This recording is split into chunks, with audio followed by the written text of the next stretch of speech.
Muy buenos días.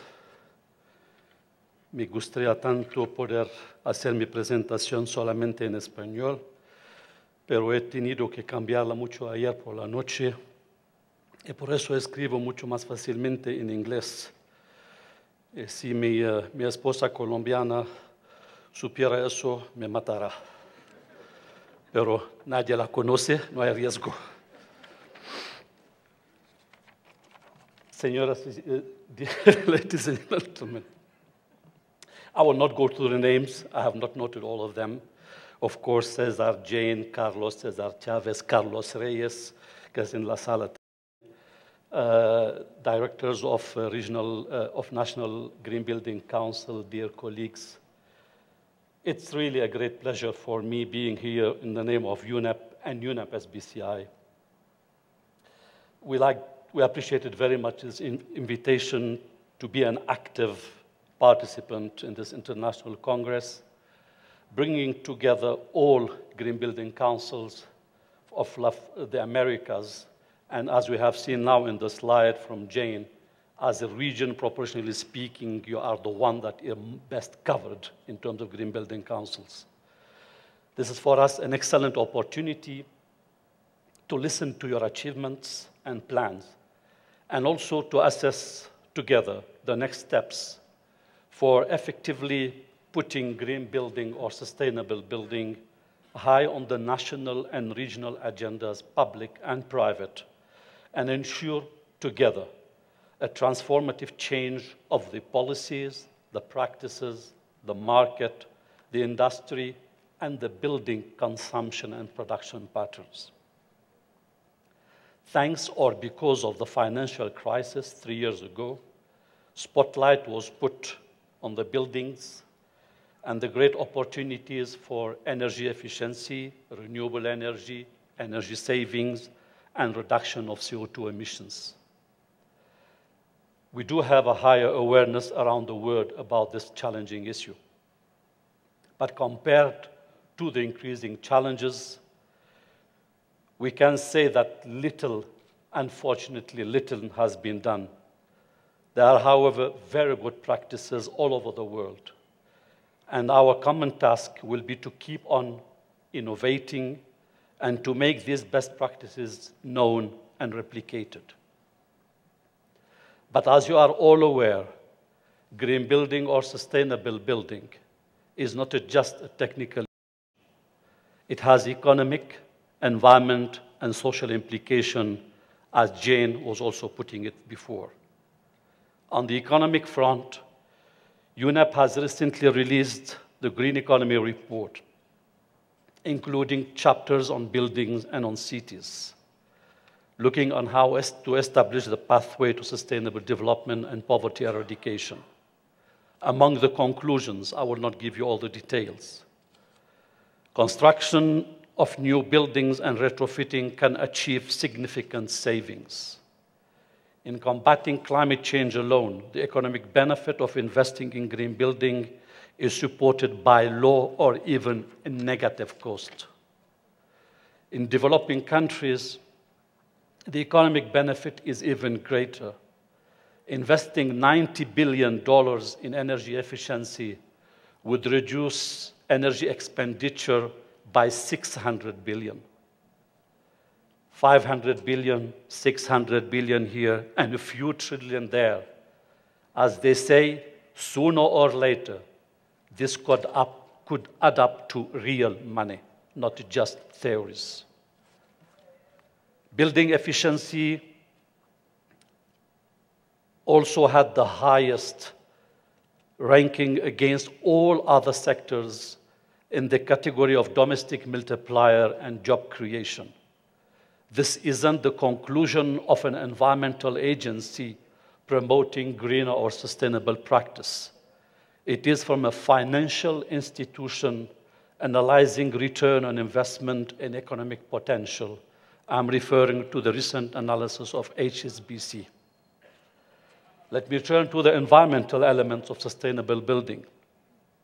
All in this room agree that the resource depletion from inefficient building practices cannot be sustained and meet the demand of a growing population. Construction material represent the single greatest percentage of global material extraction, greater than ores and industrial minerals, fossil energy carriers, or biomass. This is clearly related to economic expansion and urbanization of the last century. But now we're realizing the stress of our global resource depletion, and we are still facing continued demand for the population growth and continued urbanization. We all know that climate change is real and that the single largest contributor to greenhouse gas emissions is the building sector. Reducing the energy efficiency of existing buildings is therefore critical. But also in the new construction, where we start from scratch, we have the great prospect for rediscovery of passive design that worked for so many generations in vernacular and traditional architecture. And Latin America and Americas in general are well placed in that. In new construction, we can make better choices.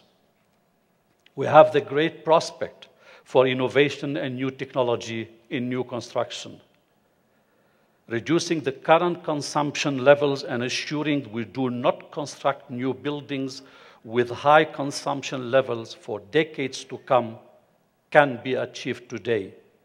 We can incorporate renewable energy, we can increase insulation, we can use smart building technologies, we can reduce the infrastructure demand, we can reduce water consumption, we can recycle material.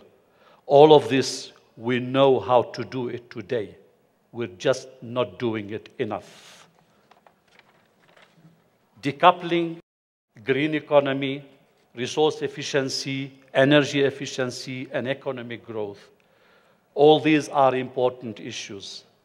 But at the heart of all this work is the social dimension of our work. There are basic human needs, shelter, education, decent work, all of which the building sector can and should help provide. It's projected that by 2030, 3 billion people will need access to housing, preferably sustainable housing. Continuing with the current patterns of consumption will make it more difficult to meet these social needs, and those numbers will likely rise. The silver lining is that there is a unique prospect we see in buildings. And the reason we are intersecting here today is that buildings impact so much. There are places where we live, we work, we learn, we recuperate, and often play. And so we all, from all perspectives, see an interest in making them better and more sustainable. As you can see, UNEP is really giving it high priority. Our joint work and the UNEP SBCI, and I'll have a long presentation tomorrow about that. Our joint work with partners, such as the World Green Building Council, the US Green Building Council, the Mexican Green Building Council, and others, have helped us in further advocating the case of sustainable building. It helped us even raising the profile within the UN system, raising it to the highest level through an initiative that we have created called Sustainable UN. We're now working with all UN buildings around the world to make them more sustainable, starting by energy efficiency. And we just got the prize of UN 21 for that. And also now, considering one of the outcomes that some of you might be aware, the common carbon metrics, which is being actually considered by ISO as a potential future standard.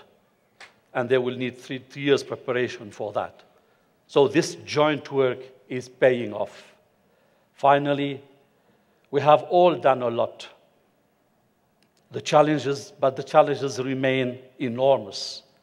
and the opportunity even greater. We should keep up. Last, I declare the International Congress on Sustainable Building for the Americas open. Thank you for your attention.